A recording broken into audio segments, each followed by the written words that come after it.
ಈ ದಟ್ಟ ಕಾಡಿನ ನಡುವೆ ಗುಡಿಸಲು, ಕೊಳ, ಹಳೆಯ ಕಾಲದ ಪರಂಪರೆಯನ್ನ ನೋಡಿದ್ರೆ ಒಂದ್ಸಲ ವೇದ ಕಾಲದ ಗುರುಕುಲ ನೆನಪಾಗೋದ್ರಲ್ಲಿ ಸಂದೇಹವಿಲ್ಲ. ಸದ್ಯಕ್ಕೆ ಈ ವ್ಯೂ ನಿಮಗೆ ಕಾಣೋಕ್ ಸಿಗೋದು ಕೇರಳದ ಕೊಟ್ಟಿಯೂರಿನಲ್ಲಿರುವ ವಡಕ್ಕೇಶ್ವರಂ ದೇವಸ್ಥಾನದಲ್ಲಿ.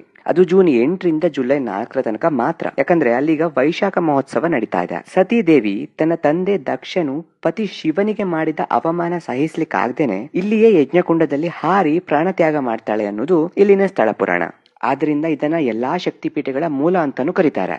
ಆಧುನಿಕ ಸ್ಪರ್ಶಕ್ಕೆ ಎಡೆ ಮಾಡಿಕೊಡದೆ ಹುಲ್ಲು ಚಪ್ಪರದೊಳಗಿನ ಉದ್ಭವ ಲಿಂಗಕ್ಕೆ ವರ್ಷದಲ್ಲಿ ಬರೀ 27 ದಿನ ಮಾತ್ರ ಪೂಜೆ ಸಲ್ಲಿಸಲಾಗ್ತದೆ.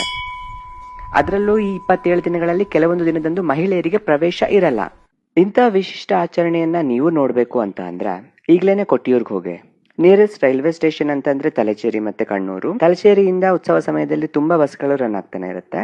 ಜಾತ್ರೆ ಆಲ್ರೆಡಿ ಶುರುವಾಗಿದೆ, ಇನ್ ಕೆಲವೇ ದಿನಗಳು ಮಾತ್ರ ಇದೆ. ಈ ವರ್ಷ ಮಿಸ್ ಮಾಡಿದ್ರೆ ನಾವು 1 ವರ್ಷ ಕಾಯ್ಬೇಕು.